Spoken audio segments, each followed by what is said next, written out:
bottom line, like, this is not okay. An incident like this does not happen with white kids.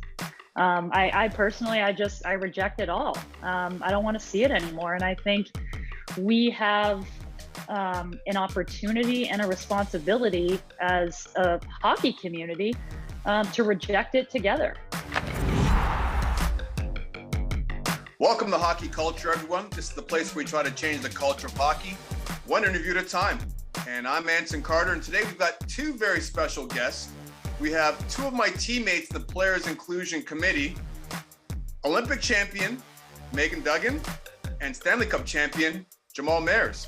Welcome to you both. What's up, Anson? Thanks for having us. Yeah, thank you for having us. I keep telling people off camera and how these conversations that I have off air that I've been so thrilled to work with you both in the Players Inclusion Committee. I'm the co-chair of that with PK Subban. But the good thing about this team, or the great thing about this team, is we have such a deep bench. It isn't always one or two the same people always having these conversations.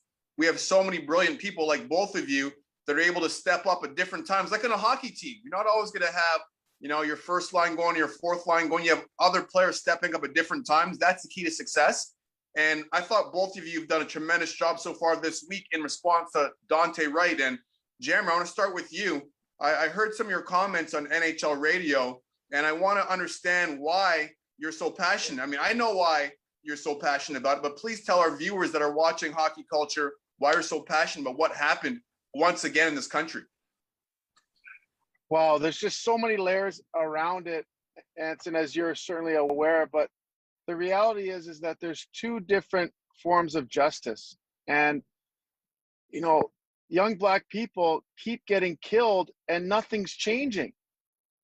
And so the most frustrating, I wish I was surprised, but the sad thing is I'm not surprised. The only thing that I'm happy about in the sense that is that we are talking about it. We do have courageous people that are stepping up and talking about things that have to change. The system is broken. I am not here to suggest for 1 second that it's not an unbelievably difficult job to be a police officer in any city. And we all have perhaps some inherent biases that we have grown up with. But if you choose to be a police officer, you also should be skilled and be taught how to de-escalate situations, not escalate them. And so that whole format to me has to change. And until we get enough white allies that decide that this is not a racial issue, this is a human rights issue, and it doesn't get the attention it deserves, the laws aren't going to change. The reform that has to happen isn't going to happen.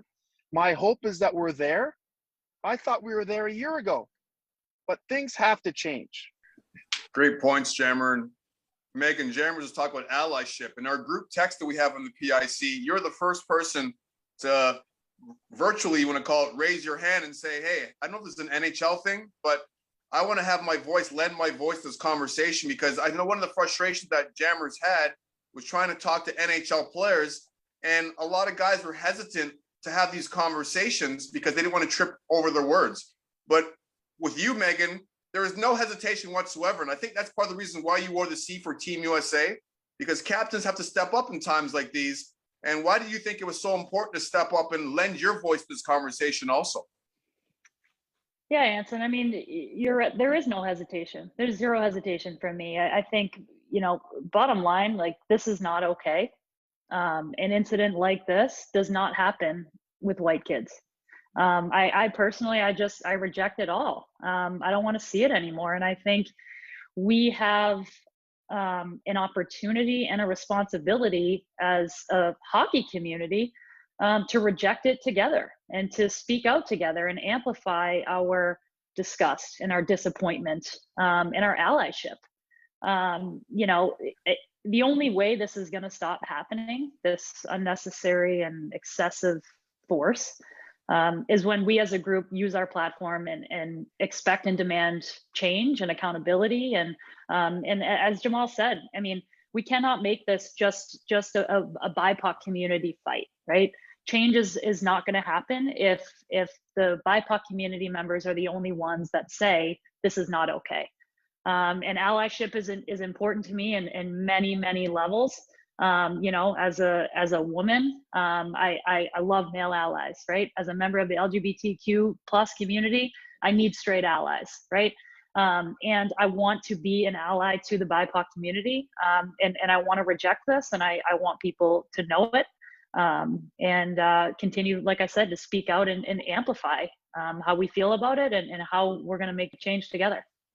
To me, it feels like female hockey players are more comfortable or more willing to speak out when it comes to things that affect the community, how they feel. Whereas I feel like male hockey players, particularly guys in the NHL, are a lot more hesitant. Meghan, why do you think that is?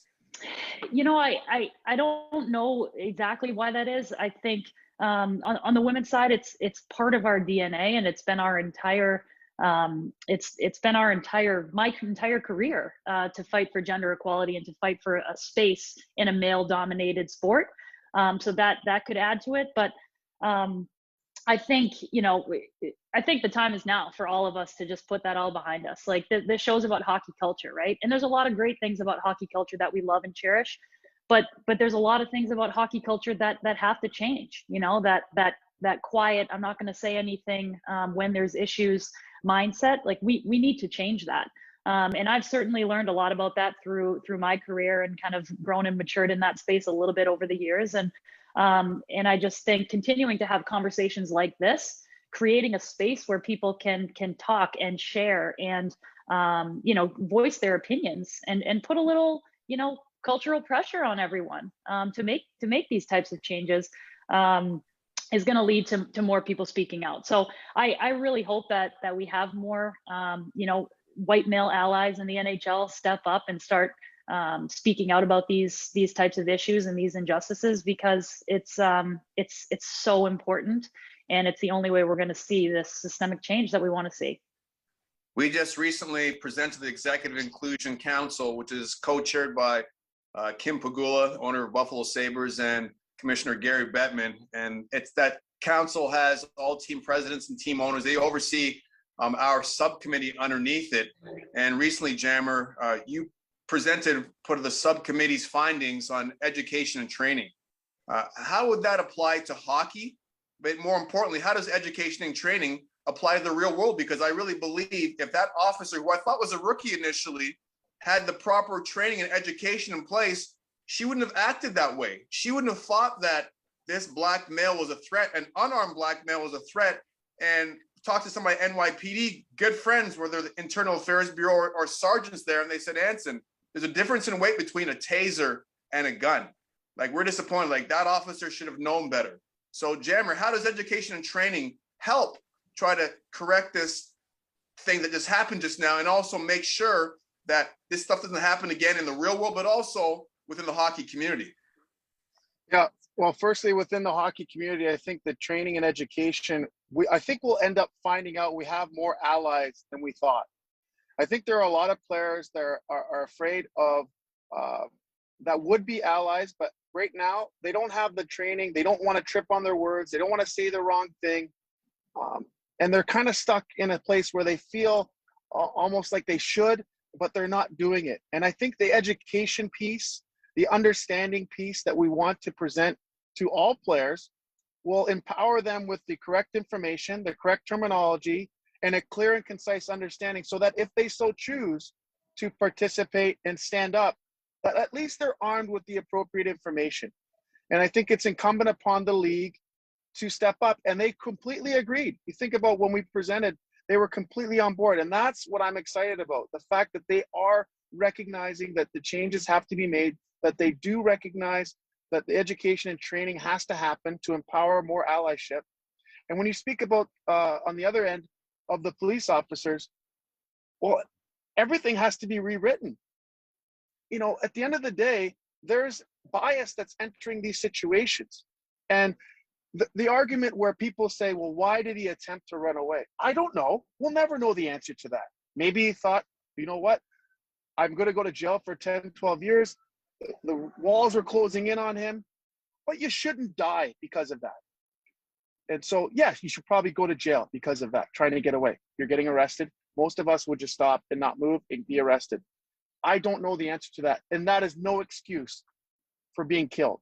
So honestly, the training mechanisms, the way that it's communicated, the way that officers learn to deal with de-escalating situations has to be completely reevaluated, in my opinion. And I'm not suggesting for a second that I have no clue how difficult a job it is to have to leave your house unsure whether or not you're coming home. I'm not suggesting that in the least. I'm saying, can we not fix the system to give these officers the correct tools and training to do their job? Yeah, I wouldn't have ran myself personally. However, seeing what happened with George Floyd, I might have reconsidered that position. You know, you see unarmed black men getting killed in the custody of police officers. I might think twice. I could understand why he's thinking, potentially, I could die at these guys' hands because of what happened before. So that, in a sense, I could understand why he decided to run. And so that's why training has to be implemented. So we're not afraid of having to run, but also cops aren't killing us when we're in their custody. And Jeremy, I just want to ask you something further about the training and what you were talking about just now in education. You know, being a Stanley Cup champ that you are, if this training and education was in place over the course of your NHL career, how would things have changed looking back and how things played out? I think anytime any player enters an environment, a new environment, I was 21 when I got to the Blues. You want your teammates to know that you care and you're gonna do the job and you're committed to the team effort and the singular goal of winning. And when you compound over the fact that you don't look like them, they have certain perceptions of who you are based on their own experience. I had this huge burden. I felt like I had to prove extra that I was a good teammate. I had to prove extra that I was willing to do the work necessary because I knew they came to the table with biases. I think if they had the education, they would realize, which took time, 5 or 6 years, that we're more similar than we are different, that we have the same values. That doesn't matter if I grew up in the city and grew up a certain way, that if they grew up in Moose Jaw, Saskatchewan, we're here for the same reasons. And unfortunately, it took 5 or 6 years to build those relationships, when if you had the training, I think that you would find allyship quicker, you would find the commonalities quicker. And at the end of the day, it's all rooted in winning. Winning teams have cultures where everyone's allowed to be themselves because they respect each other. They understand that we're all here for each other. So when things aren't going well, you know when to pick up your brother or sister as a teammate and bring them along. You can also step in front of them and let them know when it's not acceptable and they have to be better. Having that respect happens over time, but if the training mechanisms were in place, I think it would have happened much more quicker versus it happening organically over 5 or 6 years. I also believe if we had more black cops that live in those communities or white cops live in those same communities that these things are happening, I don't really think they would react the same way. And it goes to my point of diversifying leadership. And Meghan, you talk about diversifying leadership because diverse networks lead to more diverse solutions. I take that from Kim Davis. I take that from Javier Gutierrez. Those are very important words that I live by today. But I really believe you diversify leadership, you add different people that look different than from me and you, then these solutions will be a lot more different and you'll find a lot more commonality like what Jeremy just talked about. Talk about your recommendations that you present to the Executive Inclusion Council and how diversifying leadership could impact the game of hockey. I already know how it could impact the law enforcement community because if that cop was black, I don't think he's going to shoot right away. He might think twice and could relate to that black man, Daunte Wright, that she took out needlessly. Yeah, absolutely. I mean, a lot of what we've been talking about on the Player Inclusion Committee is how do we make the hockey community a safe and welcoming environment and space for everyone, right? No matter what you look like, whether you're able-bodied, you know, your gender, your sexual orientation, the color of your skin, because let's face it, like the reason why we're having these conversations is because members of underrepresented groups outside of hockey, they don't feel welcome at times. They don't know how to, get in and have a position in the organization, or, a young Black girl showing up and wanting to play hockey, and or watch hockey, and there's not another Black person in the rink, or, players and front office staff and all of that. So how can we, start to change and welcome and create pipelines for and create training and opportunities for these underrepresented groups in hockey? This diversifying leadership group that we worked on, it starts at the top. If we have mentors and sponsors at the top who are making these decisions in the sport of hockey, specifically at the NHL, if they're making these hiring decisions or decisions within the teams or how things are run, they need to have their minds opened as to how can I mentor and sponsor and bring people that don't look like me, or don't have the same background as me, or don't have, think the exact way that I think into this organization.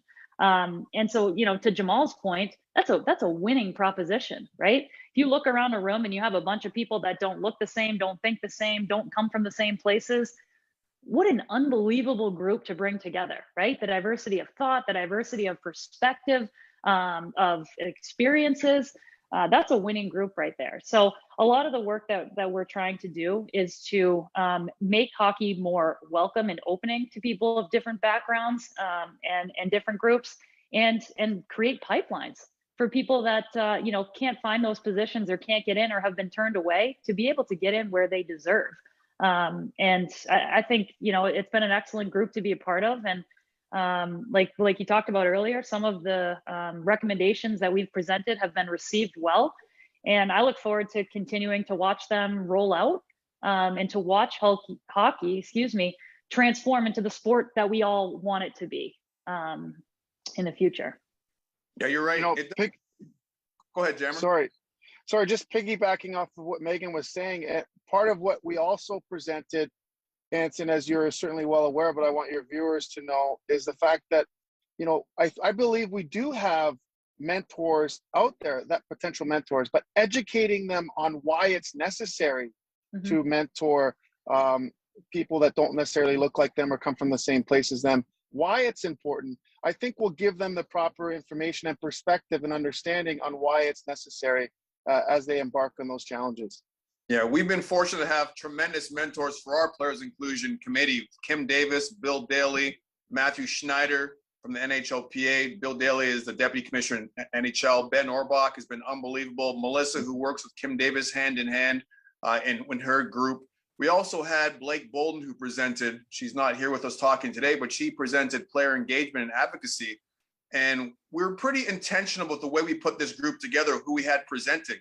You talked about leadership up top. I addressed that. Jammer just talked about winning. Well, it's the right thing to do for the National Hockey League and hockey, period, right? Diversity, inclusion, equity, it's all very important, because the right thing to do to treat human beings properly. But Jammer nailed it when he said it's about winning. It's all about winning. You can talk to general managers all you want about doing the right thing, but if you speak to general managers, presidents, and owners about winning, then you'll start raising their antennas and you'll get their attention. And the reason why I brought that up is we had Blake Bolden present, Clarkson Cup, Isabel Cup champion. She's a winner. You got yourself, Meghan Duggan, Olympic champion, 7-time world champion. You're a winner. You've got Jamal Mayers, 17-year NHL vet, Stanley Cup champion. Now, if you can't find 3 more credible people to talk about winning than you 3, then I'm in the wrong business. So you guys are the perfect examples to carry this torch, to talk the talk. You're walking the walk. I thank you guys so much for being part of the Player Inclusion Committee. I'm so honored and proud to be on your team. And I can't thank you enough for joining us today on Hockey Culture. Well, thanks for having us. I really appreciate it. Yeah, thanks, Anson. And you, this group, I think, is doing some excellent work, and you're leading the way for us. So it's been great to learn from you as well. Thank you so much. Thank you.